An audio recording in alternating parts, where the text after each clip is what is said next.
Luke's never bothered with that, but he's trying to interest him now. Aww. He's trying to like get him interested in it. So cute. Are you showing the mirror as well? Lovely mirror, says Luke.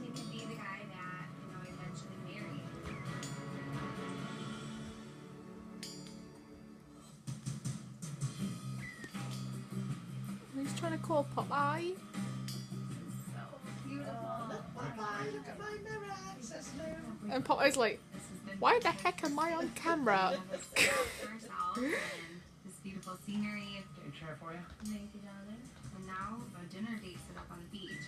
It's something that you see in a movie or a fairy tale.